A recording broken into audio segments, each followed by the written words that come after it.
Kita sudah ada pertemuan yang ketiga.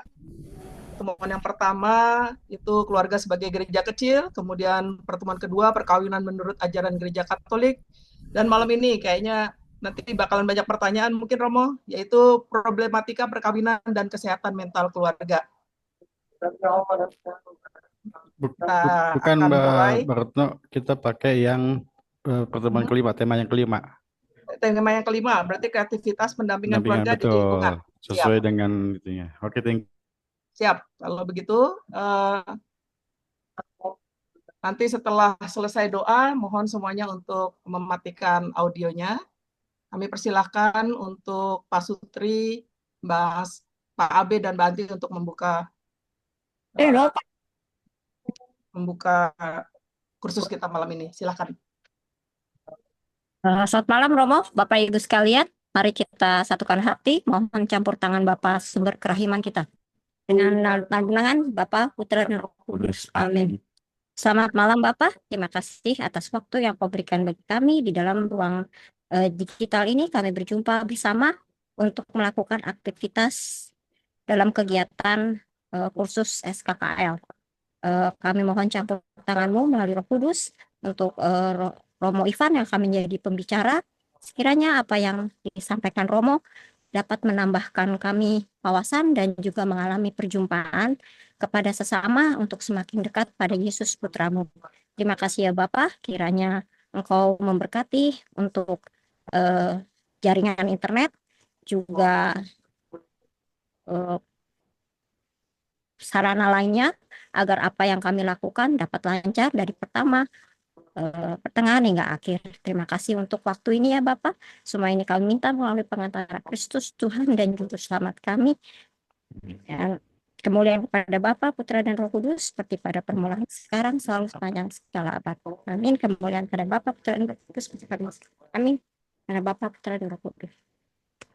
Terima kasih, Bu Retno. Terima kasih banyak Ibu Anti dan Pak Abe. Baik, Bapak Ibu sekalian, Kecil. perlu kami ingatkan bahwa kita akan mulai di jam 8 dengan doa pembukaan. Kemudian pemaparan materi kurang lebih 1 jam, dari jam 8 sampai jam 9 malam. Kemudian nanti akan ada tanya jawab. Kemudian eh, nanti kalau ada pertanyaan akan di akhir acara. Seperti biasa, agar semuanya bisa mendengarkan dengan nyaman, maka kita matikan audio. Kami persilakan untuk pembicaranya untuk memulai. Terima kasih. Baik, terima kasih Mbak Retno yang telah memoderatori membuka acara kita pada malam hari ini. Teman-teman, selamat malam semuanya.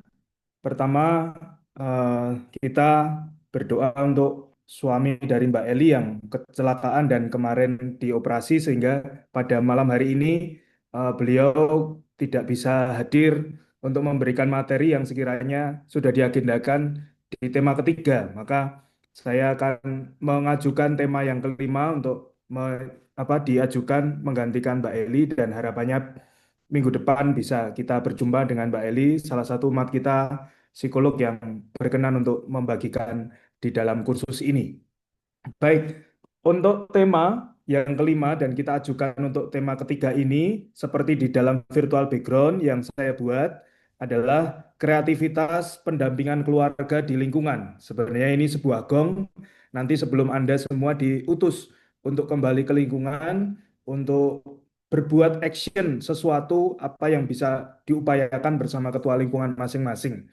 Maka kalau Anda perhatikan virtual background-nya itu sangat uh, saya harapkan menjadi role model atau bagaimana perjumpaan antar keluarga intergenerasional termasuk juga memperhatikan faktor budaya juga kreativitas.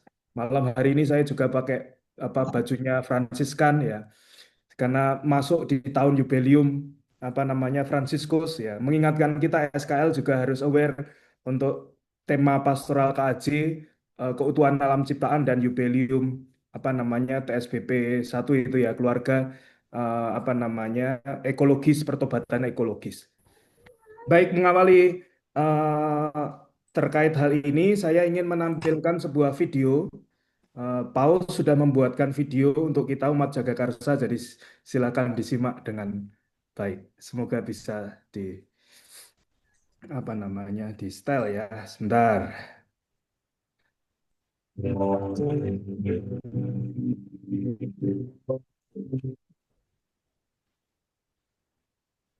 Suaranya sudah masuk. Famiglia di Nasser, in particolare San Giuseppe, sposo del padre Solecito. Romo.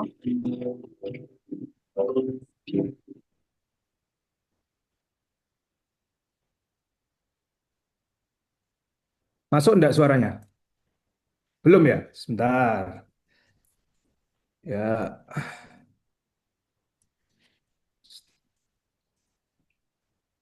Sebentar. Saya ulangi untuk share. Ini share sound. Effort to celebrate this year of Amoris Laetitia.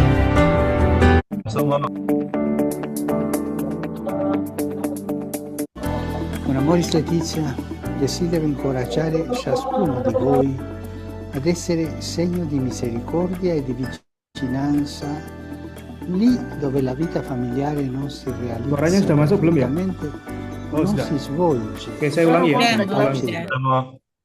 Sudah Saksikan bersama-sama.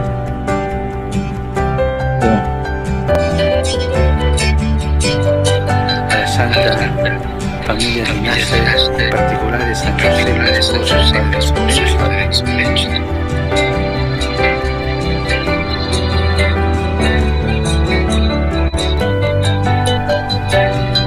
Make a very special effort to celebrate this year of Amoris Laetitia.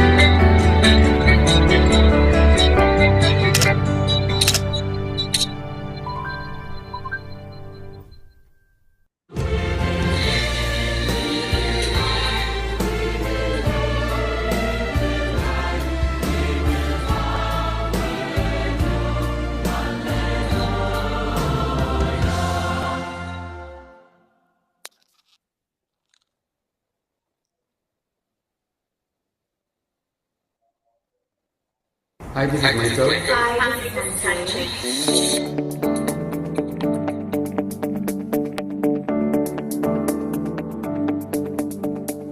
Nella Chiesa e nella pastorale familiare è necessario avviare una conversione missionaria per camminare insieme alle famiglie e aiutarle ad affrontare con fiducia e serenità le sfide che troppo spesso stanno affrontando da sole.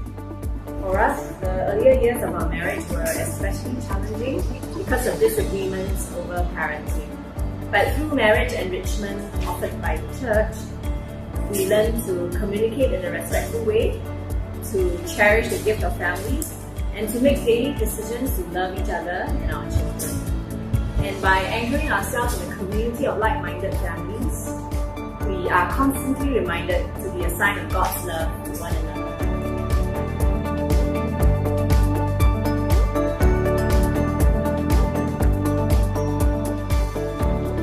L'esortazione apostolica Amoris Laetitia è una proposta per i giovani e le famiglie cristiane, perché possano stimare i doni del matrimonio e della famiglia e coltivare tra loro un amore forte, ben radicato in Cristo e pieno di valori come la generosità, l'impegno, la fedeltà e la pazienza. We believe that young people still have a longing for a family because we are all made in the image of God. And because of that, there is a desire for loving relationships, which we feel that the family is still the best place for them to find that. However, this may be difficult because of the complexities of the world that we live in today. Con Amoris Laetitia desidero incoraggiare ciascuno di voi ad essere segno di misericordia e di vicinanza lì dove la vita familiare non si realizza perfettamente o non si svolge con pace e gioia. Couples need help to grow in a relationship and to be good role models to their children. And this is where the church has a big role to play. Cominciando oggi un cammino che per 10 mesi faremo insieme per raccontare la bellezza di essere famiglia. Ognuno è chiamato a prendersi cura con amore della vita delle famiglie, perché se non sono un problema, sono sempre un dono e nel guardare avanti sono un'opportunità. Maurice Laetitia really affirmed what we have been doing and our attempts in fulfilling our role as parents, because we were able to get our children involved in church activities like volunteer work, like mission trips, and this really helped all of us to feel that we have a much more purposeful life.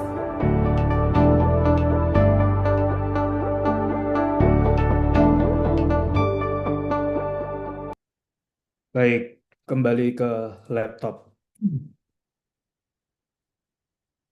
Sebentar. Suara saya masuk ya, sudah? Sudah, Romo. Baik. Cukup jelas, Mo. Sekarang saya tampilkan untuk slide-nya.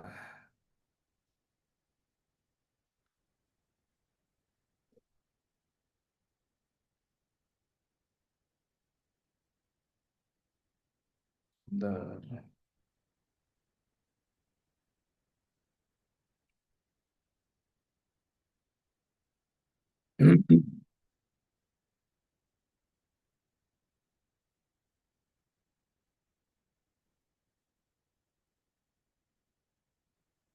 Baik, teman-teman, apakah slide saya sudah tampil semuanya? Sudah, Romo. Sudah ya?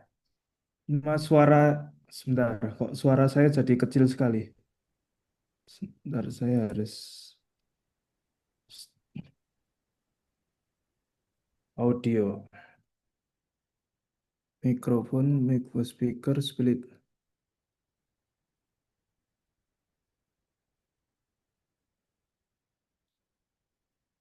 Same system split. Oke.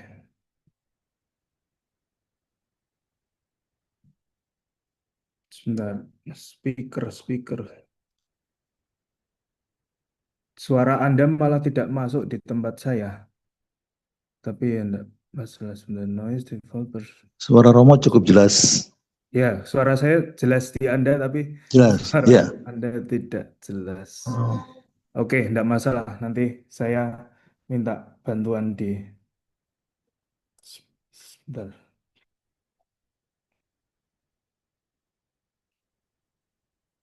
Baik, saya mulai materi dulu aja. Baik, teman-teman, tadi seperti yang saya sampaikan di dalam video yang saya putar di awal, ingin mengajak kita semua untuk kembali bersama-sama melihat sebuah keindahan hidup perkawinan. Dalam materi sesi yang pertama, kita belajar tentang keluarga sebagai gereja kecil. Kemudian materi yang kedua, pertemuan kedua, kita bersama-sama belajar bagaimana perkawinan menurut ajaran gereja Katolik. Maka menurut hemat saya, kalau kita sudah semakin tahu ideal, terlebih juga hukum-hukum di dalam hukum perkawinan, seringkali kita tergoda untuk melihat sebuah perkawinan dan pendampingan keluarga itu sebagai sebuah masalah. Nah, melalui video singkat tadi, kita diperlihatkan keindahan keluarga, keindahan perkawinan yang Anda hidupi, dan harapannya juga seperti Paus Fransiskus rindukan, untuk kita mampu sebagai seksi kerasulan keluarga lingkungan untuk camminare insieme, artinya berjalan bersama, bahasa Italia. Berjalan bersama dengan keluarga-keluarga itu, terutama keluarga-keluarga yang ada di lingkungan kita masing-masing.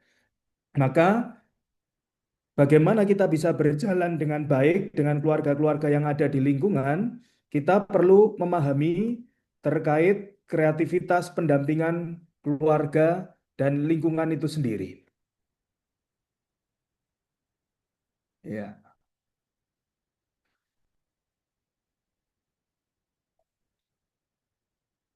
Nah, teman-teman, dalam pendampingan pastoral keluarga, menurut hemat saya ada 3 irisan yang seringkali saling berkaitan satu sama lain, tetapi kalau kita bisa melihat lebih detail, sebenarnya ada hal-hal yang bisa kita bedakan.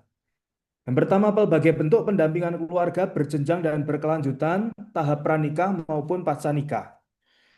Kemudian yang seringkali kita buat di lingkungan adalah kreativitas di dalam memandu family gathering, dalam perjumpaan keluarga sehingga lintas generasi atau intergenerasional bisa saling bersekutu, bisa saling berdinamika satu sama lain.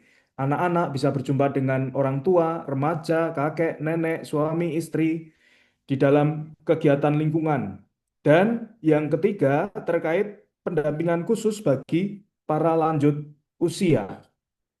Seringkali di dalam perjumpaan atau dinamika keluarga yang ada di lingkungan ini menjadi satu, tetapi kesempatan ini saya ingin mengundang kita semua para pendamping keluarga. Rupanya pendampingan keluarga itu bisa kita bedakan terkait tiga ini meskipun satu sama lain ada beririsan. Saya memulai dengan dokumen gereja yang memberikan pendasaran atau fondasi terkait pendampingan keluarga di dalam gereja Katolik. Dokumennya Familiaris Consortio, artikel 65 disebutkan bahwa gereja mendampingi keluarga Katolik dalam perjalanan mengarungi hidup. Dalam artikel ini disebutkan atau ditegaskan kembali pentingnya pastoral keluarga di dalam hidup gereja. Seringkali kita sebagai orang Katolik hanya mempunyai kerangka keluarga, lahir, anak dibaptis dengan sakramen-sakramen, katekese-katekese, pengajaran iman yang digariskan oleh gereja dalam kerangka 7 sakramen gereja. Tetapi melalui dokumen ini diperhatikan juga selain kita mengikuti apa yang menjadi katekese iman, pengajaran iman terkait ajaran iman sakramen-sakramen, keluarga juga menjadi tempat untuk pembinaan, tempat bagaimana perlu diadakan pendampingan secara berkesinambungan. Aduh. Ini kok malah saya... Sebentar.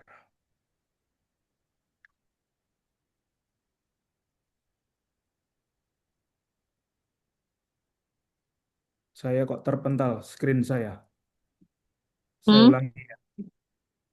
Ya. Sudah kembali screen saya? Sudah, Romo. Dikasih apa? Kalau saya bertanya tolong diberi reaction ya, karena apa namanya Siap, saya Mas. tidak mendengar suara Anda. Baik.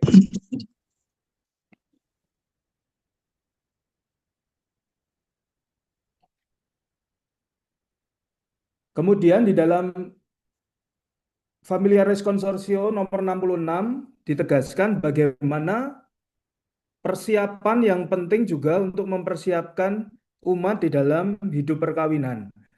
Di sini dituliskan di dalam FC 66 perlunya persiapan kaum muda untuk perkawinan dan hidup berkeluarga. Gereja harus mengembangkan program persiapan perkawinan yang lebih baik, intensif, bertahap, dan berkelanjutan. 3 tahap persiapan, jauh, dekat, dan langsung itu perlu diberikan di dalam kaum muda mempersiapkan hidup perkawinan mereka. Di paroki kita bersyukur MRT bisa berjalan juga bekerja sama dengan paroki-paroki yang ada di Dekenat Selatan, sehingga di dalam 1 tahun kita juga berpartisipasi memberikan persiapan perkawinan. Itu kalau dilihat di dalam kerangka 3 tahap persiapan perkawinan MRT itu masuk di dalam persiapan langsung. Sedangkan yang jangka dekat itu discovery di paroki kita belum ada, bagi remaja yang berpacaran dan sebagainya. Kemudian persiapan jangka jauh ya ada di dalam keluarga masing-masing, di dalam mempersiapkan anak-anak mengenal martabatnya sebagai pria dan wanita, termasuk juga memberikan gambaran ideal yang baik keluarga Katolik itu yang baik untuk mereka bangun di kemudian hari itu seperti apa, itu ada di dalam keluarga masing-masing. Kemudian di Familiaris Consortio 69 disebutkan bahwa reksa pastoral sesuai jenjang perkawinan. Keluarga menolong keluarga, families helping families, dan fokus pada pasutri muda, dan timbal balik antara keluarga muda dan keluarga senior saling belajar. Nanti saya tunjukkan bagaimana pasutri muda itu menjadi objek atau subjek pendampingan karena mereka dari single kemudian menjadi sepasang suami istri perlu didampingi dengan lebih baik supaya di jenjang-jenjang awal menjadi fondasi yang baik pula untuk kehidupan rumah tangga di kemudian hari. Nah, teman-teman, di sini kita akan masuk di dalam hal-hal teknis sebagai seksi kerasulan keluarga, apa saja yang bisa kita buat di lingkungan. Yang pertama, saya ingin menunjukkan kepada Anda apa yang Anda bisa buat, yakni pastoral rutin, pastoral aksidental, dan pastoral berjenjang. Untuk pastoral rutin, itu aneka bentuk kegiatan rutin pastoral keluarga, seperti misalnya kunjungan, mengajak berdoa, penyegaran janji perkawinan, rekoleksi, dan sebagainya. Di paroki kita, penyegaran janji perkawinan sudah berjalan cukup rutin, hanya menjadi catatan evaluasi kita, tidak cukup banyak keluarga-keluarga atau pasutri-pasutri yang sadar makna di balik penyegaran janji perkawinan itu, terlihat dari jumlah yang mendaftar atau datang, atau kemudian juga mungkin bisa jadi penyegaran janji perkawinan hanya sekedar formalitas. Nah, ini menjadi catatan untuk ke depan supaya lebih baik. Bahwa sudah ada pastoral rutin yang berjalan, itu lanjutkan. Atau pastoral aksidental, mengikuti tren, fokus tema tertentu, dampak sesaat, ini sifatnya discontinue, mengikuti atau menjawab kebutuhan zaman. Sebagai contoh misalnya kemarin saya mengadakan seminar untuk Aureli Broken String itu merupakan salah satu bentuk pastoral aksidental. Karena ya sekali itu sudah sesaat saja, tapi kemudian bisa meneruskan di selanjutnya. Dan yang menjadi penekanan gereja, pastoral itu perkawinan, pastoral keluarga perlu diadakan pastoral berjenjang, artinya memperhatikan ciri karakteristik dari setiap jenjang kehidupan. Maka saya melibatkan Mbak Eli, psikolog, supaya juga mengajak kita untuk melihat fase-fase kehidupan yang perlu kita sadari di dalam memberikan pendampingan keluarga di lingkungan masing-masing. Mau tidak mau, perkawinan itu merupakan kunci di dalam pastoral keluarga. Maka perkawinan itu perlu sangat amat dipersiapkan dengan baik, sehingga itu menjadi kunci hidup perjalanan perkawinan dan rumah tangga ke depan. Dalam Amoris Laetitia disebutkan bahwa perkawinan bukanlah sesuatu yang sekali dibangun lalu selesai. Pasangan suami istri menjadi pemeran utama, tuan atas sejarah mereka, dan pencipta rencana-rencana yang dilaksanakan bersama. Ya. Nah, kita masuk di dalam bentuk pastoral berjenjang. Pendasarannya dari Amoris Laetitia dan apa yang dikatakan oleh Paus Fransiskus. Tidak ada keluarga jatuh dari surga yang terbentuk sempurna dan dikemas sekali dan bagi semua. Namun, membutuhkan perkembangan tahap demi tahap dalam kemampuannya untuk mencintai. Tidak ada keluarga yang sempurna. Paus Fransiskus mengatakan demikian. Kita tidak punya orang tua yang sempurna, tidak menikah dengan orang yang sempurna, dan kita juga tidak punya anak yang sempurna. Kita punya keluhan satu sama lain, kita pernah kecewa satu sama lain. Oleh karena itu tidak ada pernikahan yang sehat atau keluarga yang sehat tanpa praksis pengampunan. Di sini menjadi pendasaran bagi kita untuk sebelum memasuki pastoral keluarga berjenjang dan berkelanjutan menyadari dinamisitas di dalam hidup perkawinan dan keluarga kita. Nah, kita akan melihat bagaimana pendampingan berjenjang berkelanjutan itu diharapkan oleh gereja. Dalam sebuah dokumen KWI, hasil studi rumpun pembinaan menyebutkan seperti ini. Kehidupan beriman yang mengakar sangat penting dalam kehidupan menggereja. Untuk sampai pada iman yang mengakar diperlukan pola pembinaan dan pendampingan iman yang berkelanjutan yang diawali ketika masih anak-anak, sampai pada usia lanjut dan persiapan menjelang kematian. Dan dilanjutkan pendampingan keluarga dimulai sejak masa pra-pernikahan, meliputi pendampingan bagi anak-anak, remaja, dan calon pengantin. Dan saat menjelang peneguhan perkawinan, dilanjutkan dengan pendampingan pasca perkawinan. Jadi step by step gereja begitu memperhatikan umatnya dalam setiap jenjang kehidupan dan perkawinan. Nah, saya merangkumkan demikian. Ada kategori usia dan perkembangan manusia. Ya, kalau teman-teman dari katekis atau rumpun pembinaan iman seringkali menggunakan kerangka, oh ini usia baptis, usia komuni pertama, usia penguatan, sampai kemudian sakramen terakhir, emergensi sakramen itu apa namanya, minyak suci pengurapan orang sakit. Tetapi dalam kerangka pastoral keluarga, yang perlu kita sadari sejak awal, bahwa setiap pribadi itu perlu kita perhatikan sesuai kategori usia dan perkembangan manusia itu sendiri. Secara pribadi kita tahu dari bayi, batita itu bawah 3 tahun, ya, balita itu bawah 5 tahun, kemudian usia SD, SMP, SMA, dewasa awal, dewasa muda, kemudian dewasa madya, dan akhirnya lansia. Gambarnya saya ilustrasikan demikian dari bayi sampai kakek nenek, menunjukkan siklus hidup kita manusia.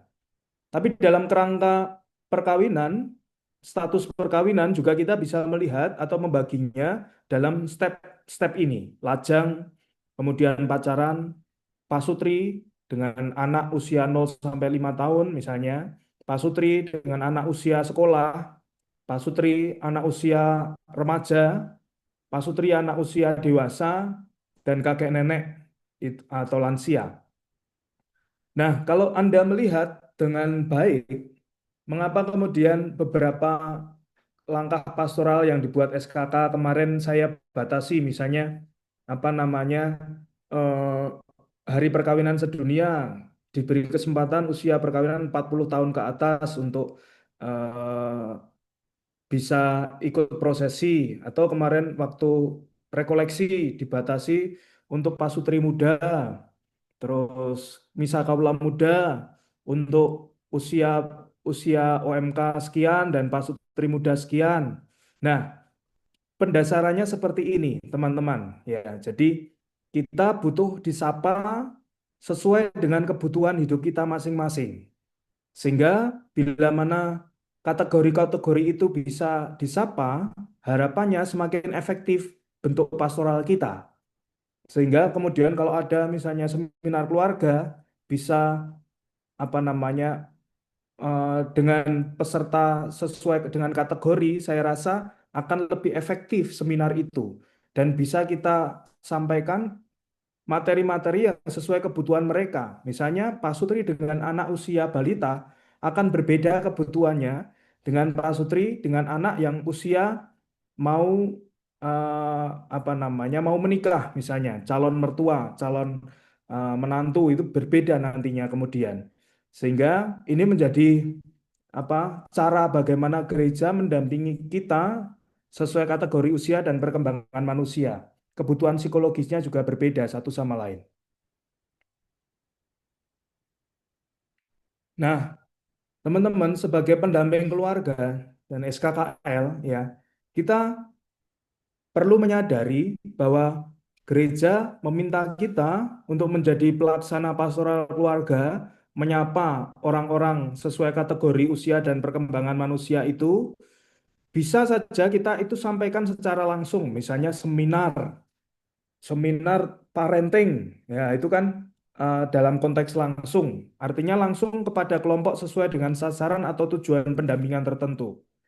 Tetapi kerap kali di dalam hidup menggereja, di dalam eklesiologi kita, saling banyak tadi pelbagai irisan, sehingga kita perlu menyadari pastoral yang bisa kita berikan juga bisa kita sampaikan secara tidak langsung kepada kelompok sasaran, tetapi melalui pihak-pihak yang berkaitan dengan kelompok sasaran. Seringkali saya berhadapan dengan kebutuhan pentingnya pembinaan bagi para pasutri muda. Tetapi kita tahu bersama, pasutri muda 0-5 atau diperluas 0-10 tahun perkawinan, usia perkawinan, itu tidak mudah untuk diundang datang ke gereja. Ya, jangankan jadi SKKL, Anda yang pasutri muda mau jadi SKKL, ditunjuk ketua lingkungan menjadi SKKL, saya memberikan apresiasi bahwa Anda mau terlibat untuk hidup menggereja, berkatnya juga akan berlimpah. Tetapi seringkali kebanyakan bahkan orang muda, pasutri muda setelah perkawinan hilang, ya. Mereka dari kecil sudah dididik baptis, ikut pelajaran komuni, ikut pelajaran, kemudian penguatan krisma, ikut pelajaran, kemudian puncaknya ikut karena terpaksa mungkin ya, harus ikut MRT, KPP, kursus persiapan perkawinan, diikuti, tapi setelah menikah hilang. Nah, padahal ada kebutuhan, mereka di usia jenjang perkawinan awal itu dengan berbagai banyak dinamika perlu didampingi. Maka sasaran pendampingan secara tidak langsung yang pernah saya buat dan juga saya dorong untuk seksi-seksi keluarga itu, kalau memang sulit untuk mengumpulkan pasutri muda untuk mengikuti seminar atau retret, misalnya kita bisa masuk kolaborasi dengan teman-teman inisiasi di dalam mereka mempersiapkan baptisan bayi, buat misalnya secara wajib orang tuanya mengikuti rekoleksi. Nah, kita tahu ini sebagai contoh sasaran pendampingan tidak langsung. Yang datang rekoleksi calon baptis bayi kan bisa kita andaikan masih pasutri-pasutri muda, kecuali anak yang ketiga, keempat ya. Tetapi pengandaiannya adalah mereka yang pasutri muda. Nah, kesempatan inilah kemudian seksi kerasulan keluarga bisa kolaborasi dengan inisiasi untuk mempersiapkan orang tua dengan mengevaluasi atau merefleksikan hidup perkawinan juga selama ini, sehingga ini menjadi salah satu contoh. Ada bentuk pastoral yang bisa kita buat secara langsung kepada kelompok tertentu, ada yang secara tidak langsung melalui cara-cara seperti yang saya contohkan tadi. Nah, teman-teman, ranah pelayanan pastoral keluarga itu bisa dibagi 3 semacam ini: pranikah, ya, pasca nikah, dan layanan advokasi. Pranikah kita tahu dari kelahiran sampai dengan anak pranikah mau menikah. Untuk pasca nikah itu nanti bisa kita bagi 2, pasca nikah dalam kondisi ordinary, kondisi biasa, kondisi baik-baik saja, tetapi juga pasca nikah dengan kondisi-kondisi khusus. Rupanya setelah menikah ada banyak extraordinary condition di dalam keluarga, ya. Termasuk juga yang ketiga, layanan pastoral keluarga, layanan advokasi, mereka yang membutuhkan pendampingan lebih khusus, lebih profesional terkait konseling atau bantuan hukum atau hal-hal yang lain. Yang ingin saya sampaikan kepada Anda semua, dan kita perlu menyadari bahwa pendampingan keluarga itu harus menyangkut aspek holistik, ya, pendampingan yang holistik. Apa saja? Yang pertama tidak lain adalah ya spiritual, karena kita pendamping keluarga dalam lingkup gereja, ya spiritual tidak bisa kita tinggalkan begitu saja.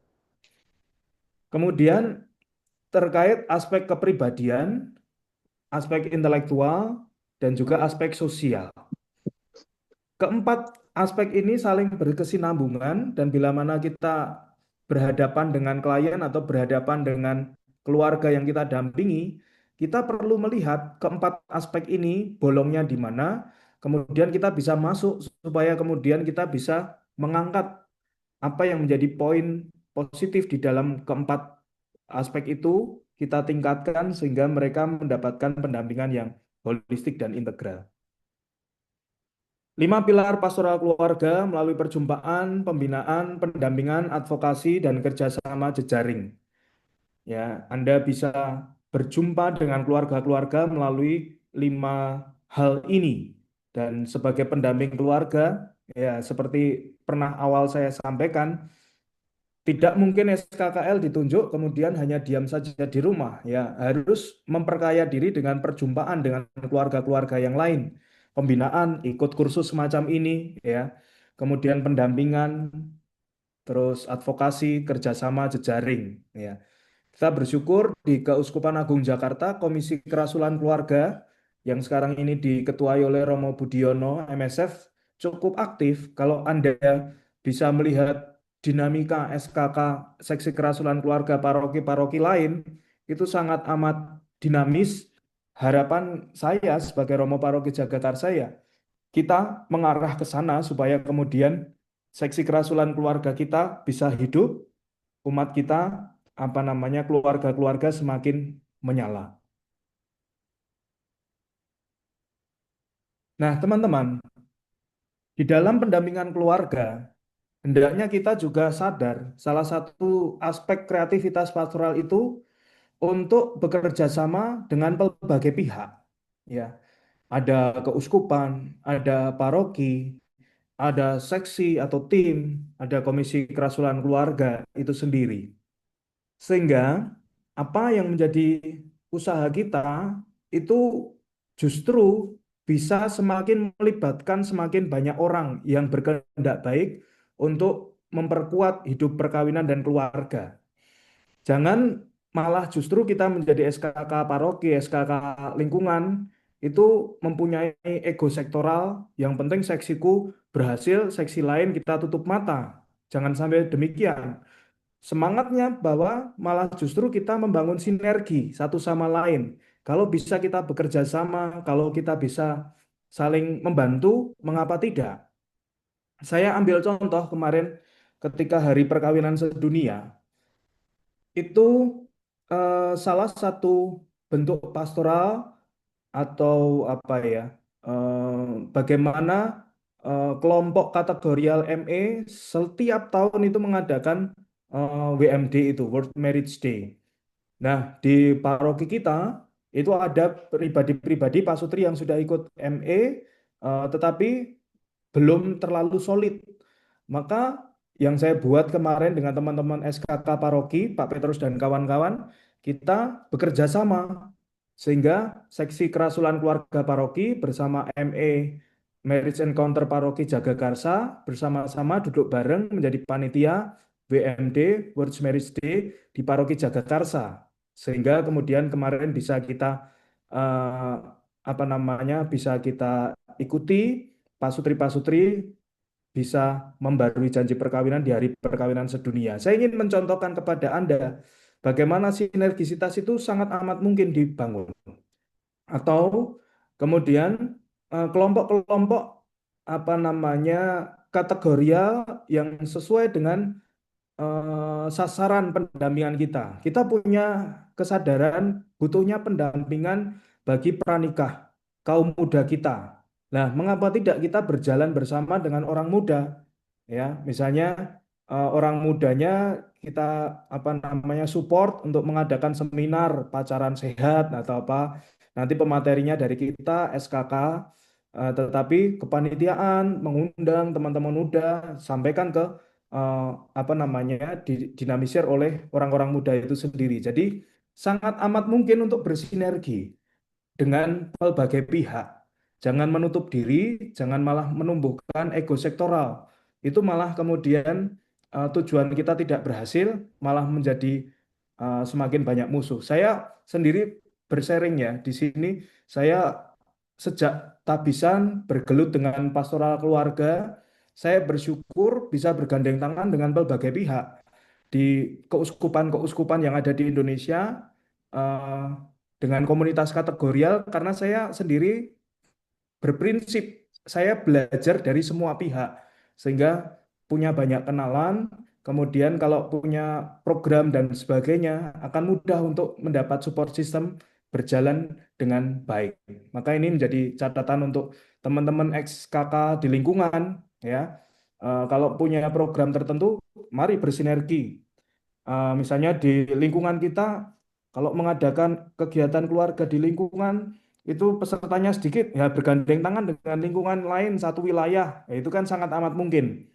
Ya, jadi di kegiatan keluarga tidak di lingkungan, tetapi kita tingkatkan di dalam satu payung kesatuan keluarga wilayah misalnya. Ya. Nah, untuk metode pastoral keluarga sendiri dibagi 3. Yang ketiga ini tesis saya ya, artinya sekarang berhadapan dengan dunia digital, mau tidak mau pastoral keluarga harus menyentuh ranah digital. Yang pertama personal, komunal, dan digital. Ya, kita lihat satu persatu. Pendampingan kita bisa kita berikan secara personal, bisa kita sampaikan secara komunal, tetapi kebutuhan kita sekarang ya pastoral keluarga bisa kita sampaikan secara digital. Ya, secara digital teman-teman tahu sendiri ketika saya masuk ke Jagakarsa, saya berusaha untuk kemudian mengaktifkan media sosial. Setiap lingkungan punya mading digital melalui Instagram itu. Betapa Anda semua bisa mendinamisir kegiatan-kegiatan yang ada di lingkungan. Nah, secara tidak langsung pastoral keluarga juga masuk di situ. Ketika keluarga-keluarga bergembira, keluarga-keluarga berkontribusi di dalam kegiatan-kegiatan dan ditampilkan secara digital, itu secara tidak langsung sebenarnya mengajak kita untuk berpastoral digital di situ. Kita lihat satu persatu. Untuk personal, komunal saya salah menata. Ya, mulai dari personal dulu ya. Ya. Untuk personal, apa yang bisa kita buat? Misalnya retret, atau konsultasi perkawinan, atau konsultasi pranikah, atau kunjungan pastoral keluarga. Ya, Kekasan kita Romo-Romo MSF sebenarnya mengadakan kunjungan pastoral keluarga. Seperti saya sampaikan kemarin ya, kunjungan pastoral keluarga, kunjungan keluarga itu teman-teman SKK harapannya nanti mendampingi Romo-Romo untuk mengunjungi keluarga-keluarga yang ada di lingkungan ya. Supaya keluarga-keluarga yang kita kunjungi tidak alergi, jangan dialamatkan untuk keluarga-keluarga yang bermasalah.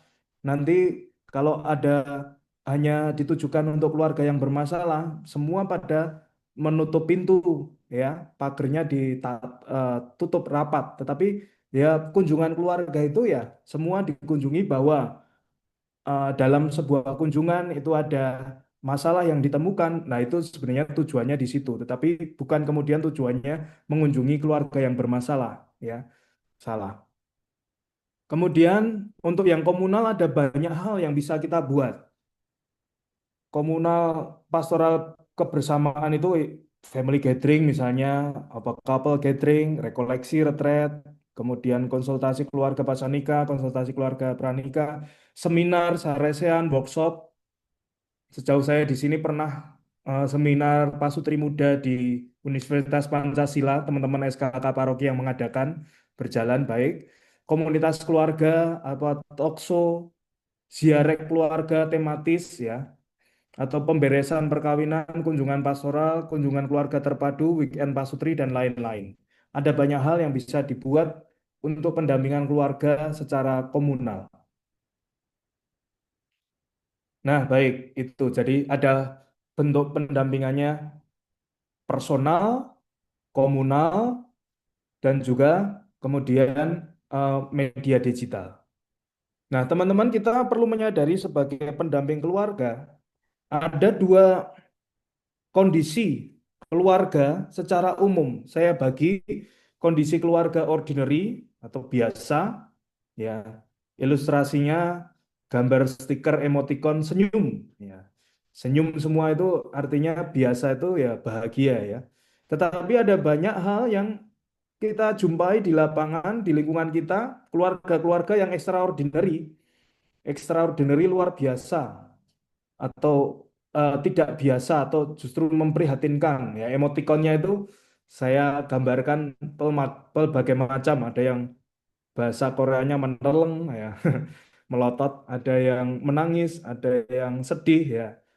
Contoh kondisi khusus di dalam keluarga itu misalnya, ya, perkawinannya belum sah misalnya, atau single parent, atau cerai sipil, pisah ranjang, harta terpisah, atau keluarga tidak punya anak, dalam konflik berat, keluarga dengan ABK, dan sebagainya. Ada banyak situasi khusus yang tidak bisa kita samaratakan untuk kebutuhan keluarga-keluarga tersebut. Kita harus PK juga dengan setiap kondisi keluarga yang kita kunjungi, kita dampingi.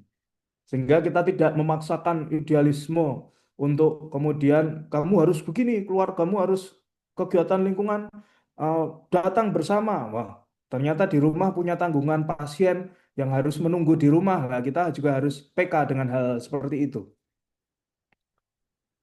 Nah, dalam kunjungan keluarga seringkali saya membuat sebuah pemetaan situasi keluarga. Ya, kalau perkawinannya yang keluarga yang kita kunjungi perkawinannya sah, relasinya baik, kira-kira apa yang bisa kita buat sebagai pendamping keluarga, teman-teman? Ya, tentu kita ikut senang. Perkawinannya sudah sah, apalagi relasinya juga baik, ya kita ikut bersyukur. Atau perkawinan tidak sah tetapi relasi baik, apa yang bisa kita buat di dalam pendampingan keluarga sebagai SKKL? Ya, menjembatani kepada Romo Paroki atau SKK Paroki untuk mengurus eh, pembaruan perkawinan, sehingga perkawinan yang tidak sah misalnya sebelumnya itu hanya nikah di KUA, kita tahu dan relasinya baik, mengapa tidak, ya kita sahkan secara gereja Katolik supaya yang bersangkutan bisa komuni misalnya. Kemudian kalau yang ketiga perkawinan sah, relasi tidak baik, ya kita sebagai pendamping keluarga memberikan animasi-animasi agar ada rekonsiliasi, ada kerukunan itu terbangun. Tetapi kalau kita menjumpai pemetaan yang nomor 4 ini, sudah perkawinannya tidak sah, relasinya tidak baik, nah kita sebagai pendamping keluarga kadang judek, ya, kadang ya ini mau diapakan, ya kita doakan saja yang terbaik, ya. Tapi sejauh kita bisa upayakan untuk menjadi keluarga Katolik yang baik, kita bantu. Nah, ini untuk pendampingan yang khusus, terlebih bagi pasutri-pasutri yang mengalami persoalan di dalam hidup rumah tangga. Yang pertama, kita perlu tahu, ya, kalau menghadapi dengan pasutri-pasutri yang bermasalah, di sini saya tekankan SKKL, Seksi Kerasulan Keluarga Lingkungan, bukan bertugas untuk menyelesaikan persoalan itu di lingkungan, ya. Kalau bisa syukur, tapi kalau tidak bisa, fungsi Anda sebagai SKKL itu menjadi jembatan bagi pendampingan yang lebih profesional, dalam hal ini SKK Paroki atau Romo Paroki dengan tim konseling keluarga yang ada di paroki. Jadi kalau memang Anda menjumpai hal itu, setidaknya Anda perlu tahu tahap-tahapnya. Kalau ada yang bermasalah, ya pertama harus difasilitasi untuk konseling dan mediasi. Suatu bentuk pelayanan keluarga terpadu berlandaskan iman Katolik untuk membantu keluarga Katolik yang sedang membutuhkan pendampingan khusus. Kemudian bila mana ada membutuhkan intervensi hukum gereja, kita jembatani untuk sampai ke tribunal atau pengadilan gerejani.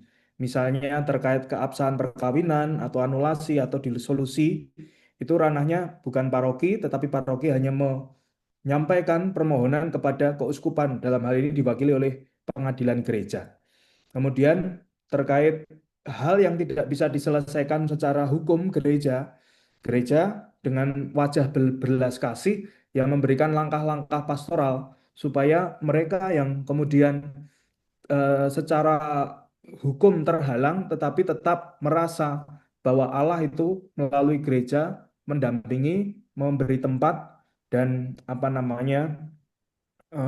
menjadi rumah aman. Menarik, kemarin malam saya Zoom dengan Komisi Keluarga KWI, ada salah satu dari keuskupan lain menyampaikan seringkali godaan para pendamping keluarga yang tahu segala sesuatu itu justru malah eh, membenarkan atau menyalahkan atau menghakimi orang-orang yang kemudian malah justru sebenarnya membutuhkan rumah atau ruang aman. Ambillah contoh misalnya ada kasus terjadi MBA ya, marriage by accident atau hamil di luar nikah. Yang pertama-tama sebagai pendamping keluarga, ya kita berusaha untuk memberikan pendampingan secara manusiawi bagi ibu tersebut ya. Bahwa apa yang dilakukan itu secara moral salah, tetapi yang penting juga memberikan ruang aman bagi mereka yang mengalami situasi khusus itu. Jangan malah menjadi pendamping keluarga memperkeruh suasana ya. Saya tertarik dengan kemarin istilah ya, gereja harus menjadi ruang aman, menjadi rumah aman bagi siapapun, baik yang hidup moralnya baik atau malah yang jatuh, yang lemah, yang terluka. Justru gereja harus menjadi garda terdepan, menjadi rumah aman bagi siapapun. Nah, ini yang mungkin saya ingin tularkan kepada para pendamping keluarga. Bila mana ada personal, misalnya yang beberapa bulan saya sudah sampai di Jagakarsa itu, malah banyak yang konseling ke saya itu remaja-remaja, ya, remaja-remaja yang tidak merasa aman atau memiliki isu tertentu karena orang tuanya punya masalah sehingga mereka sendiri punya gangguan mental health dan sebagainya. Maka yang ingin saya tampilkan dalam wajah yang berbelas kasih, ya gereja harus menjadi rumah aman. Yang pertama, bila mana ada umatnya, bila mana ada orang-orang keluarga yang teraniaya atau punya luka atau jatuh dalam situasi kedosaan tertentu. Jangan malah menghakimi, tapi kita rengkuh dulu. Nah, teman-teman, saya masuk untuk Komisi Kerasulan Keluarga Keuskupan Agung Jakarta. Kita tadi sudah melihat ada banyak hal yang digariskan oleh gereja. Kita perlu memberikan pendampingan baik pranikah, pasca nikah, maupun advokasi. Di Komisi Kerasulan Keluarga Jakarta, rupanya sudah banyak program yang ditawarkan bisa kita adopsi di paroki kita. Hanya saja beberapa memang belum kita adopsi karena mungkin juga fasilitator kita belum siap, tapi harapannya nanti kalau pastoral keluarga kita sudah kuat, Anda semua antusias untuk menjadi SKKL, untuk mungkin menjadi kekuatan bagi paroki ini untuk mengadakan berbagai program Komisi Kerasulan Keluarga KAJ bisa kita adopsi, kita jalankan di paroki Jagakarsa. Contoh pastoral pranikahnya di KAJ itu ada, ini istilahnya apa? Rekap ya. Remaja Katolik bermartabat ya.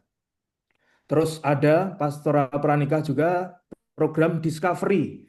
Ini bagi mereka yang pacaran serius ya. Mereka mau ikut berkali-kali boleh ya. Ganti pacar ikut Discovery lagi, ganti pacar lagi ikut Discovery lagi boleh.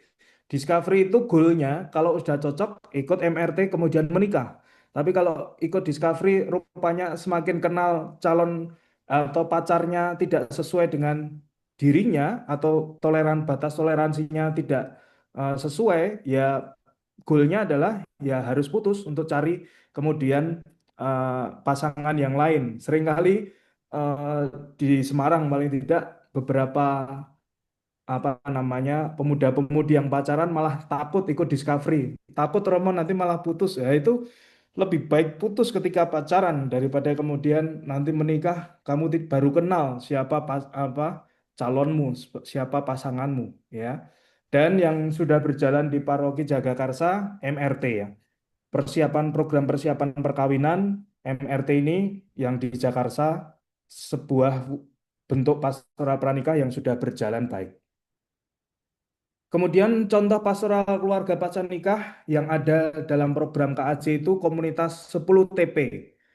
Awal saya mencoba untuk membuat itu, tapi sampai sekarang belum berhasil. Semoga nanti setelah Misa Kawula Muda muncul pasutri-pasutri muda yang bisa menggerakkan program 10 TP. 10 TP itu 10 tahun pertama, ya.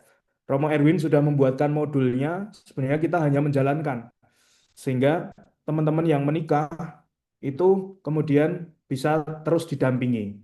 Saya mendata sebenarnya ada 200 orang. 200 itu kalau pasangan, ada 100-an pasutri yang 10 tahun perkawinan. Kalau itu datanya valid ya. Saya nggak tahu kalau kemudian hanya menikah, kemudian sudah tidak domisili di paroki Jagakarsa. Saya mengandaikan yang 100 itu masih domisili di Jagakarsa, bisa menjadi modal untuk membuat komunitas 10 tahun pertama ini. Ada program di KAJ itu MOKA, menjadi orang tua Katolik. Itu berbicara soal pasanikah, kebutuhan bagaimana parenting yang baik untuk anak-anak. Kemudian ada Mata Hati, ini pastoral pasanikah bagi mereka yang sudah memasuki usia lansia. Mata Hati itu kepanjangannya makin tua hidup makin berarti, ya. Bukan makin tua makin keladi itu ya, makin tua hidup makin berarti. Kemudian pasanikah yang lain, konsultasi perkawinan keluarga, itu yang sudah berjalan langsung dengan Romo, tapi kalau memang nanti timnya sudah siap, bisa kita juga bekerja sama dengan awam yang profesional. Ini yang 10 tahun pertama, bukunya dijual di obor, ya. Ini sangat menarik sebenarnya. Bagaimana pasutri muda itu dianimasi supaya setelah menikah itu mereka secara kontinu merawat hidup perkawinan mereka dengan modul-modul yang telah disiapkan. Ada pillow talk, ya, berbincang di bantal di tempat tidur, supaya ada komunikasi hati dari hati antar pasangan, ya. Doakan supaya 10 TP bisa kita buat di paroki Jagakarsa sehingga paroki ini semakin hidup, ya. Kemudian Amin, Mo. MOKA, menjadi orang tua Katolik, itu tadi parenting. Mata Hati ini juga ada modulnya untuk para senior, para lansia. Yang sudah berjalan di paroki ini yang saya lihat kemarin Romo Sulis sepertinya ada misa lansia, ya. Nah, mengapa tidak kemudian kita bisa kolaborasi dengan SKK paroki untuk menyampaikan modul Mata Hati ini kepada mereka lansia. Banyak banyak pengalaman, ya, mengumpulkan lansia itu mudah, ya. Teman-teman lansia apalagi yang sudah pensiun itu kalau kumpul itu seneng, ya. Enggak, modul atau materinya tidak perlu banyak yang berat-berat, asal kumpul gayeng goyang, nyanyi, ya, kita sedikit beri materi dengan lebih ringan, itu saya rasa baik juga untuk bisa dibuat kolaborasi dengan, saya nggak tahu ya di paroki ini untuk komunitas lansia itu sepertinya kategorial, ya. Nanti SKK bisa bekerja sama dengan tim itu, Mata Hati. Nah, teman-teman, ya, sedikit saya menyampaikan agak panjang, ya. Sekarang mulai dari mana? Romo Ivan sudah menyampaikan banyak hal. Kita sebagai SKKL mau mulai dari mana? Bingung, Romo. Nah, saya memberikan jembatan dengan langkah ini. 3 tahap pastoral keluarga yang bisa kita buat sebagai pasutri SKKL di setiap lingkungan. Poin pertama, step pertama menengok. Poin kedua mendongak. Dan poin yang ketiga melangkah. Ya, ini tesis yang saya buat sebenarnya menyederhanakan sebuah langkah teologi kontekstual. Bagaimana kita berpastoral, bagaimana kita berteologi tidak dari atas, tetapi kita berpastoral itu berbasis dari apa yang ada di bawah. Sehingga apa yang kita buat tidak sekedar hanya asumsi, tetapi sungguh bisa menjawab kebutuhan pastoral di setiap konteks. Dalam hal ini lingkungan Anda masing-masing. Menengok, mendongak, melangkah. Kita lihat satu persatu. Ini tolong diperhatikan karena saya akan memberikan PR bab ini, ya. 3 tahap pastoral keluarga. Menengok, mendongak, melangkah. Yang pertama, tahap pertama, step pertama, sebagai pendamping keluarga, sebagai SKKL, supaya pastoral kita seperti saya katakan tadi tidak jatuh pada asumsi belaka. Kita mau tidak mau harus menjumpai keluarga-keluarga yang ada di sekitar kita dalam situasi real kehidupannya. Ya, Paus yang saya gambarkan Paus Yohanes Paulus II ya menjumpai keluarga. Dia tidak berkeluarga, tidak menikah, tetapi perjumpaan dengan banyak keluarga membuat ia empati, membuat ia Paus tahu apa yang menjadi pergulatan kehidupan karena perjumpaan itu. Sehingga kemudian kita tidak jatuh pada pemaksaan nilai-nilai Injili tanpa membuka mata juga terhadap realita yang terjadi di dalam keluarga-keluarga yang ada di lingkungan masing-masing. Nah, ada cara menengok, ada cara bagaimana kita melihat hal-hal tersebut sehingga kemudian pastoral kita istilahnya berbasis data ya.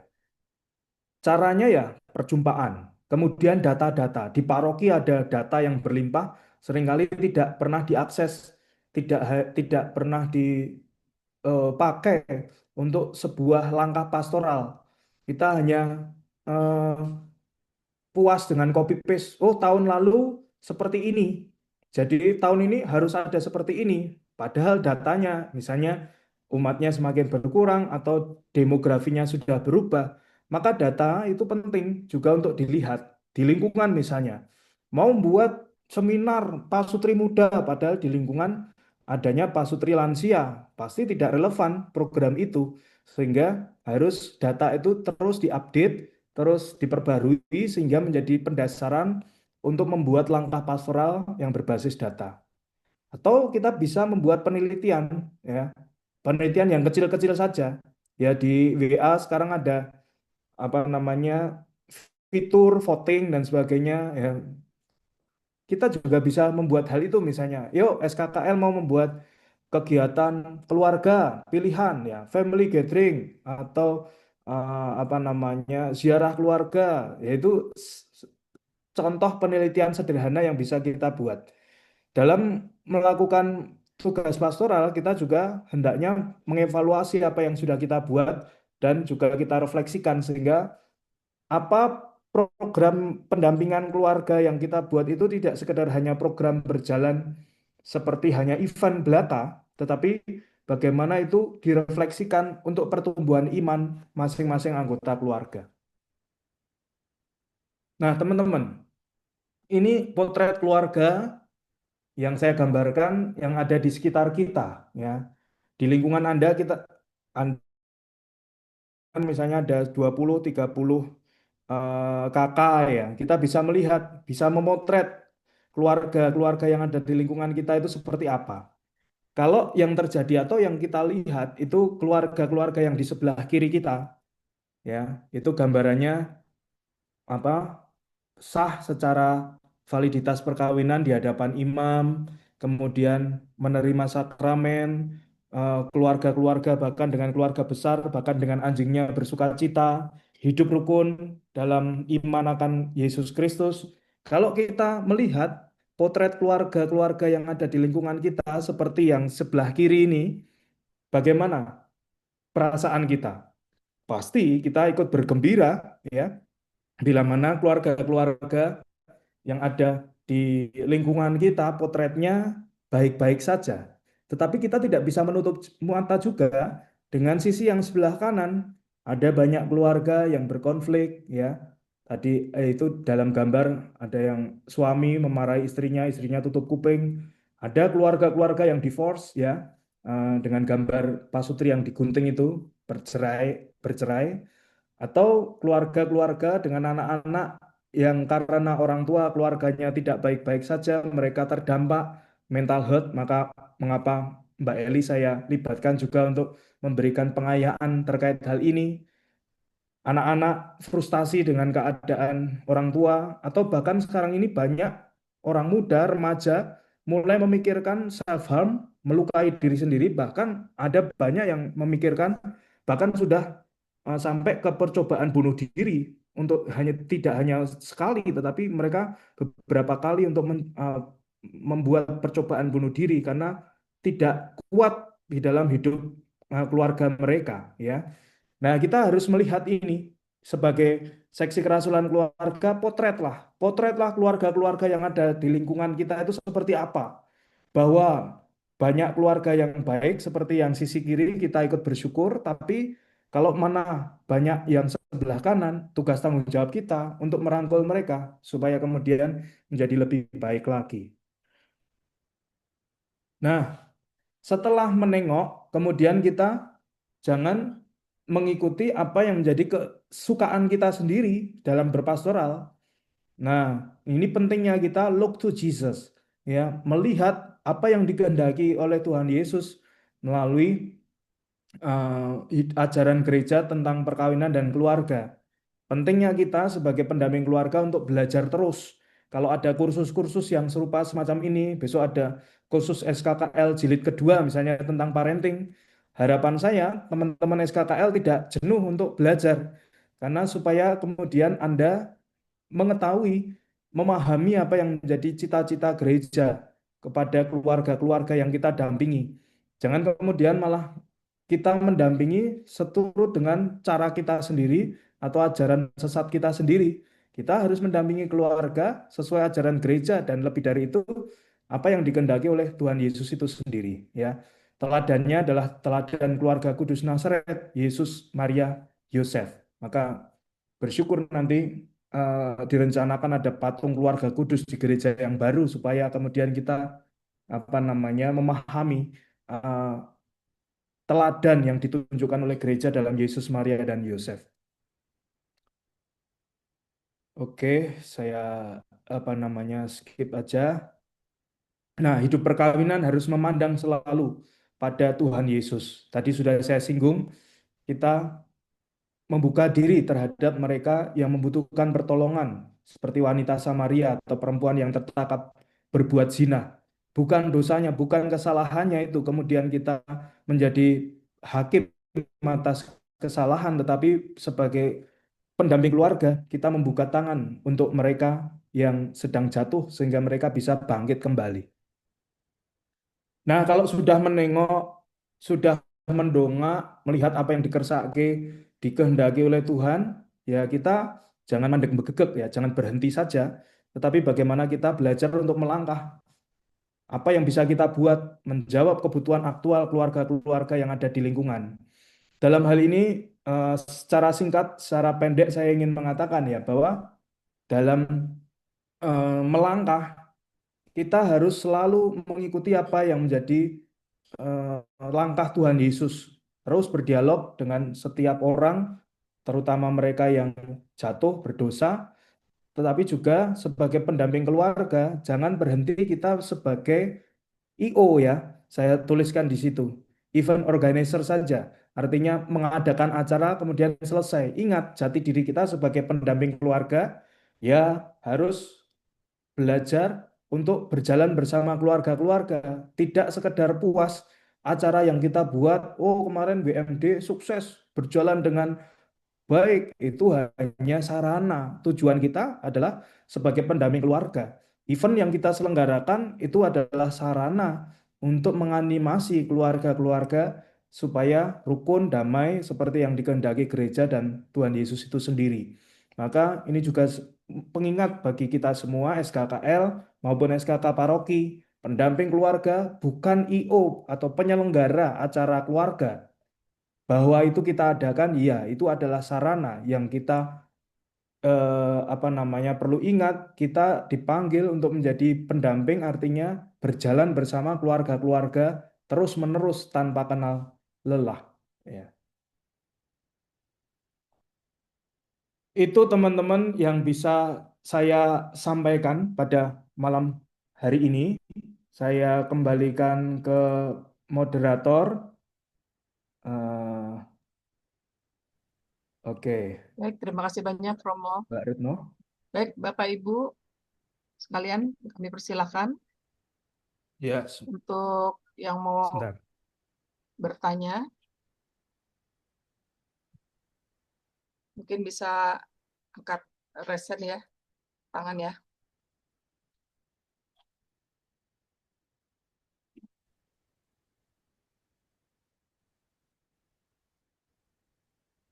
Baik, terima kasih banyak Romo, materinya cukup menarik karena memang ujung-ujungnya tantangannya adalah di sini ya, bagaimana kita sebagai, Pakai trouble, pakai itu ya, teman-teman Joko. baik ini sudah ada yang raise hand Romo, Tuh, belum saya matikan share screen ya. Belum ya? sudah sini Mo.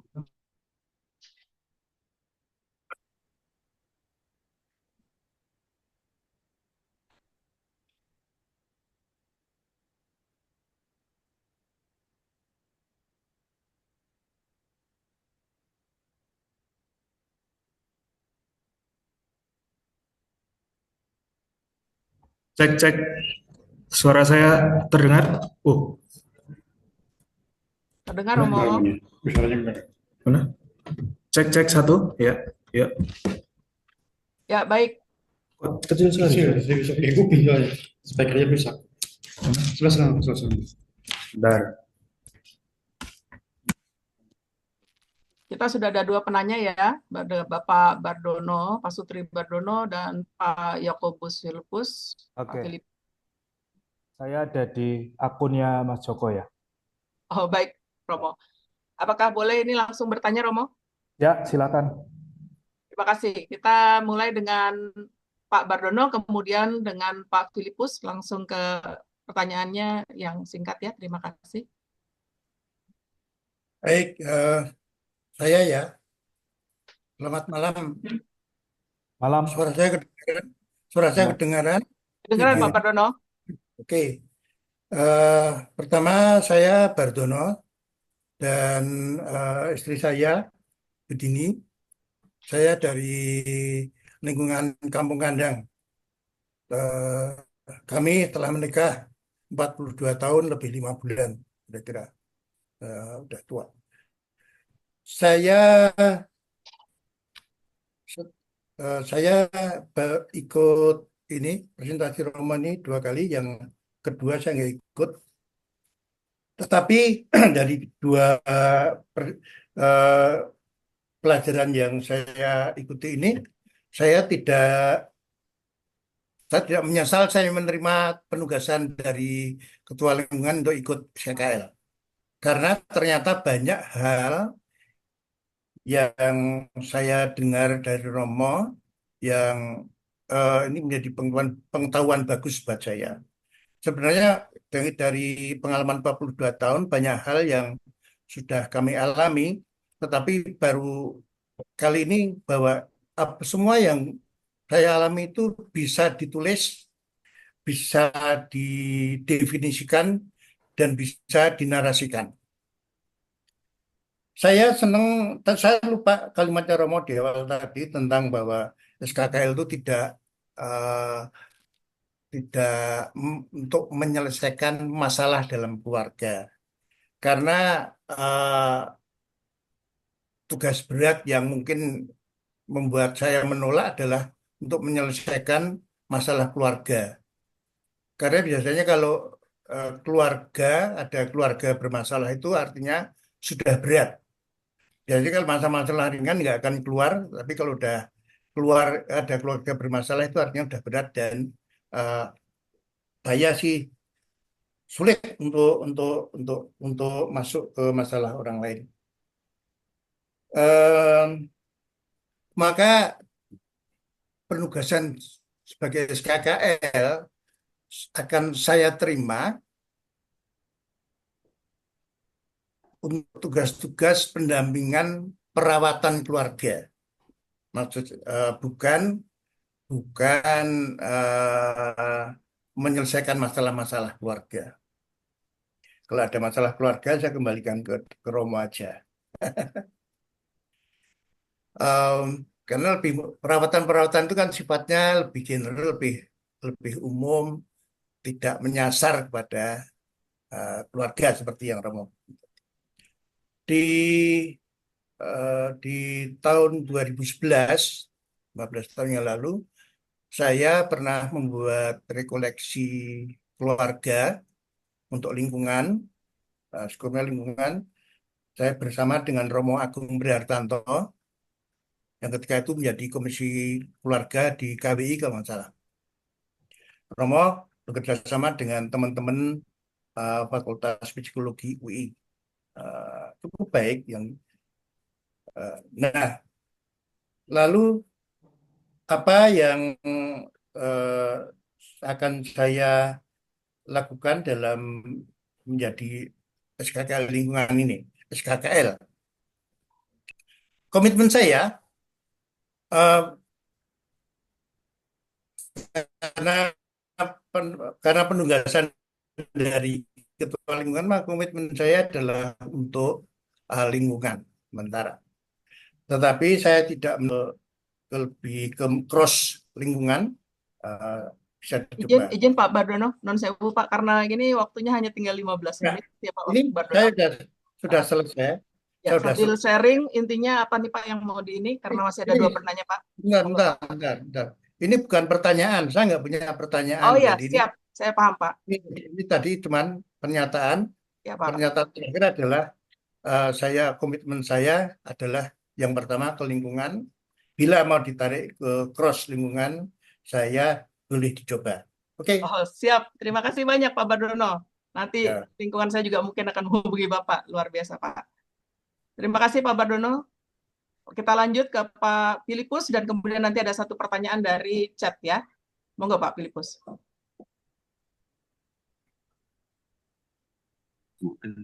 Terima kasih Bapak Ibu. Terima kasih Romo. Sebenarnya mau bilang pertanyaan ya boleh juga, tapi mau bilang pernyataan boleh juga. Silakan Pak. Beberapa 3 tahun yang lalu, Februari 2023 itu pernah ada Zoom juga ya dengan narasumber waktu itu Ibu Lice kalau nggak salah, Prof. Lice dari UI, yaitu tentang mempersiapkan diri menjadi orang tua, apalah saya lupa. Betul. Terus saya waktu itu sempat bertanya kenapa nggak ada mempersiapkan diri menjadi opa dan oma gitu kan. Atau tadi Romo ternyata akhirnya singgung juga tentang yang umur 40 tahun perkawinan, kemudian 10 tahun ke bawah dan sebagainya. Nah untuk kami ini kan tanggung 20 tahun dan 30 tahun. Biasanya itu calon mertua dan menantu. Nah, sejauh ini memang, jadi pertanyaan saya memang waktu itu menjurus ke begitu, dari periodisasi begitulah. Karena kadang kalau kita sudah saya kan 29 tahun ya, udah kagok gitu. Mau 10 tahun terlalu muda, mau 40 tahun terlalu tua begitu kan. Nah, sementara ya mumpung saya belum punya cucu gitu kan, belum punya menantu juga, tapi alangkah yang lebih baiknya memang seperti kata Romo, data-data di paroki tentang pasangan itu, pasutri itu yang pengelompokan berdasarkan usia perkawinan itu memang sebaiknya punya begitu. Sehingga nanti kalaupun seminar kan boleh ikut semua, tapi paling tidak prioritasnya itu ada begitu. Seperti kami ini kan, yang kami dapat selama ini terus terang ya, yang terlalu muda begitu, kadang nggak connect dengan masalah yang kami hadapi. Misalnya begini, saya ambil contoh jujur aja gitu, anak-anak umpamanya pacarannya sama yang bukan Katolik gitu kan, namanya orang tua kita risau, walaupun mereka laki-laki, tapi aktif di gereja. Saya bilang memang nggak ada perempuan Katolik yang cantik itu yang baik. Mereka cuma hehehe begituan, nggak jelas begitu. Nah, kalau bisa misalnya ada seminar, bahkan bila perlu anaknya juga kita bawa begitu, atau kita ikutkan dalam seminar ini seperti yang Romo sampaikan ini, sehingga nanti bisa lebih connect, lebih nyambung. Kalau memang saya mau kira-kira kalau bisa yang tadi Romo singgung soal tadi sempat kan Romo singgung yang justru yang Romo singgung itu belum pernah ada yaitu itu belum pernah aja saya ingat, sama calon opa oma. Kalau yang di bawah-bawah itu udah sering. Terima kasih banyak Pak. Terima kasih. Monggo Romo untuk dua masukan tadi Romo sharing. Baik, terima kasih tanggapannya Pak Bardono dan juga Pak Filipus ya, bahwa bersyukur bahwa di SKK itu saya menyampaikan bahwa alangkah baik untuk adanya variasi anggota sehingga bisa saling melengkapi, memberikan pendampingan sesuai dengan kebutuhan masing-masing. Tadi menarik Pak Bardono mengatakan bahwa ada banyak pengalaman. Nah itu fungsi dari SKKL itu bukan menjadi juru selamat. Fungsi SKKL itu dalam istilah pastoral keluarga menjadi mercusuar, ya. Itu istilahnya Paus Fransiskus. Mercusuar itu kita tahu ya, ketika diombang-ambing perahu di samudra, tetapi melihat cahaya, dan itulah kemudian kepasutrian Anda sebagai SKKL itu tidak banyak omong, tetapi dengan kerukunan, dengan romantisme Anda. Mengapa saya meminta SKKL itu pasutri? Karena supaya di dalam lingkungan itu ada mercusuar, hidup perkawinan itu seperti apa, atau paling tidak ada contoh teladan yang baik dalam pasutri SKKL, sehingga mereka teranimasi juga untuk menjadi keluarga yang baik seturut teladan dari SKKL. Itu. Kemudian kalau ada sesuatu yang dibutuhkan, silakan menjembatani dengan paroki. Terima kasih Pak Bardono. Dan untuk Pak Filipus, ya seperti tadi saya sampaikan, bahwa pastoral keluarga itu harus efektif menjawab setiap kebutuhan. Saya pernah diundang untuk memberikan seminar di Keuskupan Purwokerto. Menarik, mereka punya program sekolah mertua. Karena melihat berbagai persoalan yang terjadi di hidup rumah tangga, khususnya pasutri muda, rupanya banyak konflik terjadi pasutri muda itu dengan mertuanya. Jadi mereka punya program yang baik, modulnya waktu itu dikoreksikan ke saya, menarik sekali. Di dalam KPP, itu di hari terakhir, calon mertua, calon besan itu dipertemukan. Harapan, kemudian kegelisahan apa sebagai calon mertua, calon besan, itu sehingga sejak awal para pasutri muda yang akan menikah itu bisa antisipasi. Termasuk tadi usulan dari Pak Filipus, kalau memang dibutuhkan di paroki ini, mata hati itu menurut saya bisa dibuat, karena secara demografi cukup banyak juga umat kita paroki Jagakarsa yang lansia, sehingga kemudian tidak hanya sekedar formalitas misa lansia, tetapi bisa diisi oleh kegiatan. Ini usulan untuk Pak Petrus ya, tolong dicatat. Karena setiap tahun di Paus Fransiskus sudah mengajak kita merayakan hari Santa Ana dan Santa Yoakim setiap tahunnya. Minggu keempat bulan Juli itu sebagai hari kakek nenek dan lansia sedunia. Nah, itu bisa kita kolaborasi misalnya supaya bisa menjadi opa-oma yang baik untuk cucu-cucunya misalnya. Di minggu keempat bulan Juli, perayaan Santo Yoakim dan Santa Ana itu opa-opanya Tuhan Yesus, opa-omanya Tuhan Yesus. Makasih Pak Filipus. Ya. Terima kasih Romo. Ya. Terima kasih banyak Romo. Masih ada 2 pertanyaan dan 1 yang resen. Untuk yang resen mohon ditunggu sebentar. Saya lanjut ke yang bertanya dulu di chat. Yang pertama dari Pasutri Maria dan Pasutri Johan. Dari Pasutri Maria dulu. Malam Romo, izin bertanya, bagaimana pendampingan untuk anggota keluarganya ada yang terkait dengan sesama gender? Itu dulu Romo. Aduh, enggak terdengar saya. Bisa terdengar Romo? Ulangi. Oh, saya ulang ya Romo. Bagaimana pendampingan untuk keluarga jika anggota keluarganya ada yang tertarik dengan sesama gender? Begitu Romo.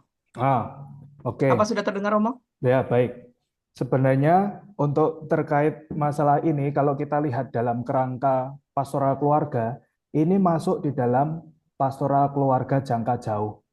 Ya, bagaimana keluarga orang tua mempersiapkan anak sejak kecil, menyadari martabatnya sebagai pria dan wanita.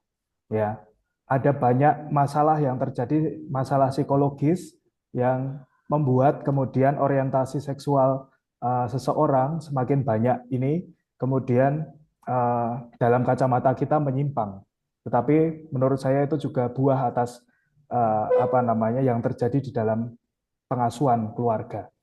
Maka sebisa mungkin sejak dini diajarkan kepada anak-anak kita martabat yang benar sebagai pria dan wanita, dan berikan pengasuhan yang sesuai dengan gendernya. Ya, ada banyak kasus terjadi orang tuanya memiliki kerinduan anak gender tertentu sehingga anak diperlakukan sesuai dengan gender yang diharapkan, padahal gendernya tidak sesuai dengan apa yang kita harapkan. Nah, itu perlu disadari sejak awal. Tetapi kemudian bila mana itu sudah tampak jelas, alangkah lebih baik untuk berkolaborasi atau meminta bantuan secara profesional kepada para psikolog klinis. Ya, secara teori kebetulan saya mengambil master bab itu sebelum SMP, akil balik remaja, itu masih bisa dalam arti tertentu dibantu untuk mendapatkan orientasi yang benar. Tetapi selebihnya tentu masih bisa bila mana ada kerjasama dari yang bersangkutan. Jadi bila mana memang ada indikasi bab itu, jangan ragu untuk mencari pertolongan kepada profesional. Sekarang ini rumah sakit jiwa itu memiliki layanan-layanan profesional para konselor yang bisa menangani bab itu juga. Jadi jangan tabu kalau kemudian berobat ke rumah sakit jiwa. Jangan dikira yang ke rumah sakit jiwa itu hanya yang psikofrenia yang di jalan-jalan itu ya. Tetapi ada banyak juga sekarang ini yang konseling pranikah juga di rumah sakit jiwa. Ya, karena dalam arti secara medis sepertinya beberapa poin bisa ditanggung oleh BPJS untuk misalnya konseling pranikah di konselor di RSJ daerah. Jadi pesan saya bila mana ada di dalam keluarga seperti itu, jangan diabaikan, sejak dini ditangani secara profesional melalui para psikolog-psikolog yang bisa menolong sejak awal. Begitu. Terima kasih. Baik Romo, terima kasih banyak Romo. Nah, Ada pertanyaan juga di chat Romo. Sebelum saya bacakan pertanyaan di chat, izin untuk yang ingin bertanya, ini cukup sampai kalau ada pertanyaan lagi bisa via grup, begitu ya Bapak Ibu. Karena mohon maaf ini sudah di waktunya ya. Kita baca lagi chat yang kedua. Apakah pendampingan keluarga dalam Katolik ada pembatasan atau halangannya bagi pendampingnya? Begitu Romo. maksudnya gimana ya? Saya kurang memahami. Pembatasan. Bisa menyampaikan secara langsung mungkin? Oh ya, silakan. Untuk Pak Sutri Johan dan Lina, mungkin bisa langsung disampaikan langsung. Malam Romo, Ya. maaf saya nggak bisa nggak apa-apa. Baik, open cam karena lagi flu. Yuk. Iya, maksudnya Romo izin apakah memang sebagai pendamping itu cukup dengan adanya syarat khusus lainnya, misalkan memang harus sehat jasmani rohani atau tidak mengalami cacat tubuh atau seperti apa Romo? Terima kasih. Pendamping SKKL maksudnya? Iya betul ya. Oh, kriteria sudah saya sampaikan kepada ketua lingkungan. Sebenarnya minimal adalah pasutri-pasutri yang secara hidup perkawinan dan keluarganya baik. Ya. Saya mengatakan sampai pada kategori baik, mau ditafsirkan seperti apa, monggo. Tetapi untuk kategori yang lain, menurut saya tidak sangat amat mendesak. Yang penting tadi saya sampaikan, adanya SKKL yang ada di lingkungan, di Paroki Jagakarsa, dalam tahap yang pertama ini, menurut saya, bagaimana di setiap lingkungan itu memiliki pasutri, nanti penggerak di bulan keluarga, di Advent, setiap tahunnya bulan keluarga KAJ itu, tetapi juga harapannya Anda semua yang terpilih menjadi SKKL, bahasa saya tadi bahasa Paus Fransiskus, maaf, menjadi mercusuar ya, hidup perkawinan. Jadi tidak ada kriteria lain yang kemudian sangat amat membuat terhalang menjadi seksi kerasulan keluarga. Para ketua lingkungan saya rasa sudah menunjuk Anda itu sudah berdiskresi, sudah mempertimbangkan dengan baik anggota lingkungannya yang bisa menjadi SKKL. Kemarin beberapa beberapa waktu lalu itu ada yang merasa rendah diri. Kan saya nggak punya anak, apakah pantas untuk kemudian menjadi SKKL? Siapa yang tidak memperbolehkan? Artinya malah justru beberapa situasi keluarga itu menjadi kekayaan bagi para pendampingan keluarga yang ada di paroki. Bahkan beberapa anggota tim saya yang di Keuskupan Agung Semarang, beberapa mereka malah justru dengan kepasutrian itu punya militansi untuk bekerja bersama dengan pasutri tanpa dibebani dengan anak mereka. Tetapi yang ingin saya katakan kriteria umumnya perkawinannya sah, keluarganya relasinya relatif baik, ya itu dulu. Termasuk kita yang sudah dipilih misalnya ya. Kalau kita sudah dipilih, ternyata dalam situasi tertentu keluarga kita bukus, kalau bahasa saya butuh konsentrasi untuk mengurus keluarga kita sendiri.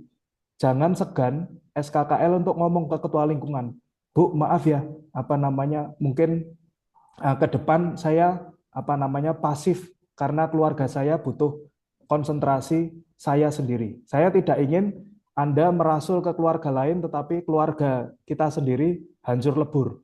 Ya, maka prioritas utama tetap keluarga Anda sendiri, bahwa kemudian di periode ke depan ada misalnya masalah di dalam keluarga, kita pause dulu enggak apa-apa. Nanti kita lanjutkan pelayanan kalau kita sudah baik, sehingga keluarga kita yang menjadi prioritas kita dulu. Begitu tanggapan saya. Baik, terima kasih banyak Romo. Bapak Ibu yang terkasih, seperti yang sudah kita ketahui, kursus kita akan berakhir di 21.30. Terima kasih banyak untuk semua yang telah mengikuti kursus pada malam hari ini. Mohon maaf jika yang tadi sudah raise hand, tidak apa-apa ya, nanti bisa ditulis pertanyaannya di chat gitu ya. Nah, sebentar, saya boleh membuat ya, Romo? Oh, bagaimana? seperti tadi saya sampaikan, saya membuat di pertemuan ketiga ini, saya meminta Anda mengerjakan PR. Oh, silakan Romo, PR-nya bagaimana Romo? Saya tampilkan ya. Tampak ya di layar ya. Nah, kita sudah tahu tadi 3 tahap pastoral keluarga. Ya. Menengok, mendongak, melangkah. Ya. Tugas Anda sebagai SKKL, ya, silahkan untuk mengerjakan poin pertama dan ketiga, ya, menengok, kemudian melangkah, ya. Menengok itu potret lah, ya.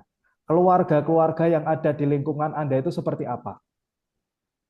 Tadi kan saya menampilkan keluarga, kalau Anda masih ingat, yang sisi kiri, keluarga-keluarga yang terberkati, yang sebelah kanan ada banyak perjuangan, keprihatinan.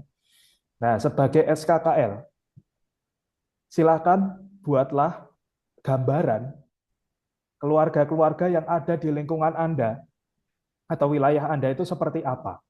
Ya. Oh, perkawinannya sah, ada beberapa yang tidak sah. Tidak perlu detail ya, tapi lebih general saja. Tidak perlu menyebut nama juga, ya. Itu menengok. Jadi data atau gambaran keluarga-keluarga yang ada di lingkungan Anda itu seperti apa. Kemudian nomor 2 tidak perlu, karena kemudian prinsip-prinsip ajaran gereja itu baru Anda pelajari dan saya sudah tahu kalau itu, ya, terkait ajaran perkawinan keluarga yang Anda ketahui. Untuk yang selanjutnya, yang ketiga ini, melangkah. Mencermati potret keluarga-keluarga yang ada di lingkungan. Kira-kira apa bentuk pastoral keluarga apa yang tepat Anda akan buat sebagai SKKL bersama ketua lingkungan di lingkungan yang realistis dibuat di lingkungan Anda. Ya, paham ya? Jadi dari 3 langkah ini, nomor 2 tidak usah, di skip aja. Yang Anda perlu buat adalah menengok dan melangkah. Potret keluarga seperti apa, kemudian bentuk pastoral yang kira-kira tepat, realistis bisa dibuat di lingkungan itu seperti apa. Tolong jawabannya itu baterai lowbat.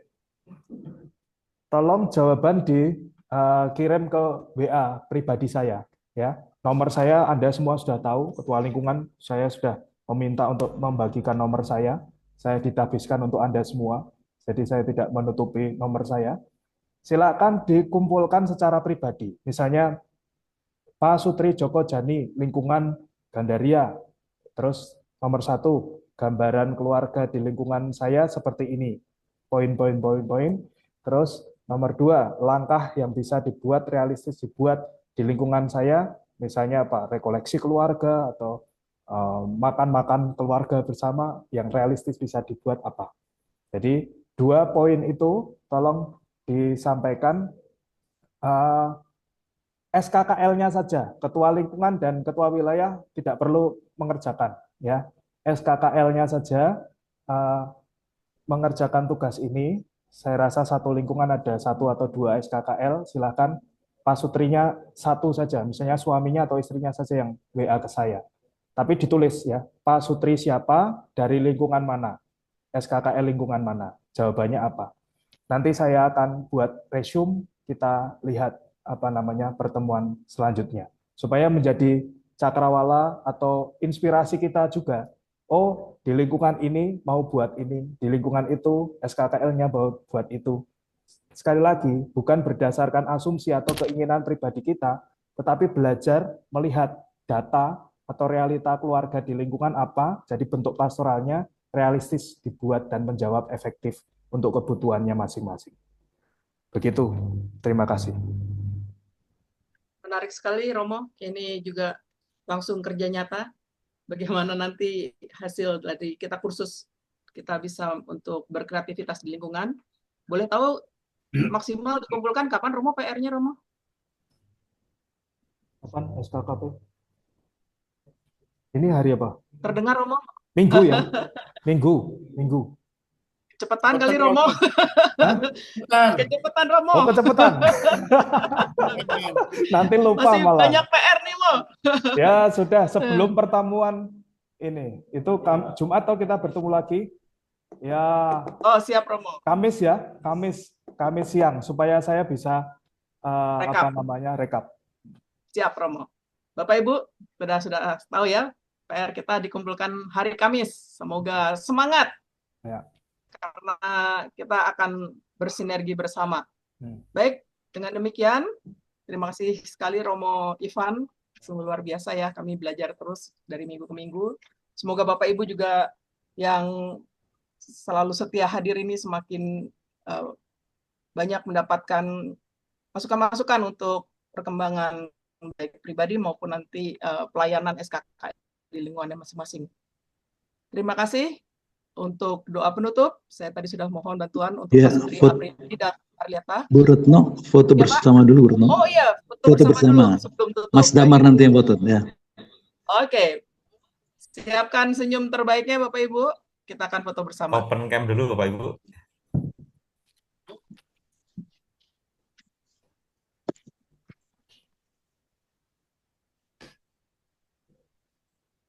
Oke.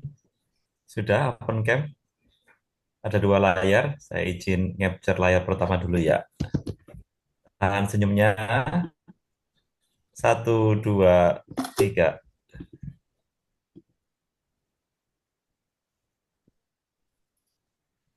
Terus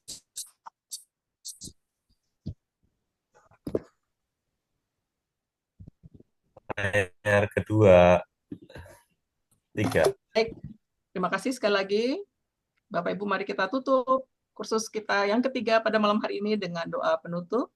Mohon bantuan untuk Pak Sutri Apriyadi dan Marlita dari Sato Yusuf Sawah.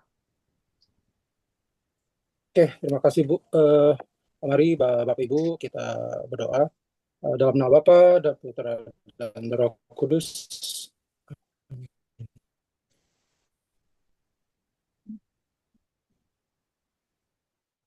Tuhan, berkat-Mu di malam hari ini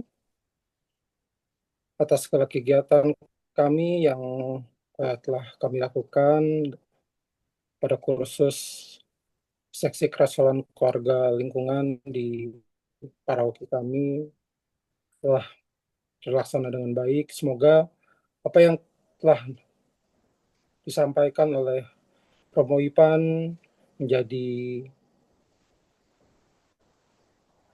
bekal bagi kami semua dan juga membuat kami semakin bermanfaat, saling penuh kasih, dan juga dapat saling membantu dalam keluarga, di dalam lingkungan, dan juga di dalam masyarakat.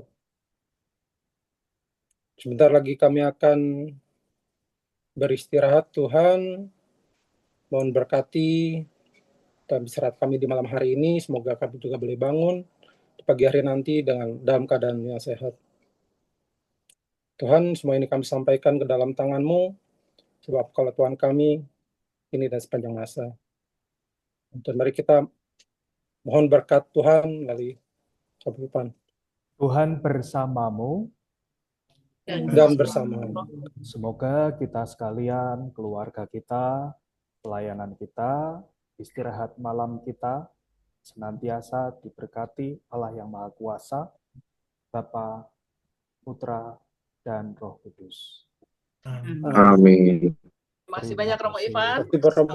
Sampai jumpa lagi di Malam Romo. Sampai jumpa. Semuanya. Terima kasih Mbak Retno, terima kasih Romo Ivan, terima kasih teman-teman semua. Terima kasih, selamat malam. Terima kasih Pak Sapri. Terima kasih.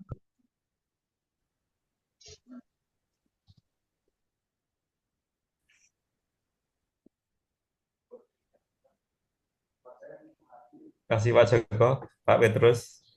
Ya, Lancar ya. lancar, puji Tuhan, Mas Damar.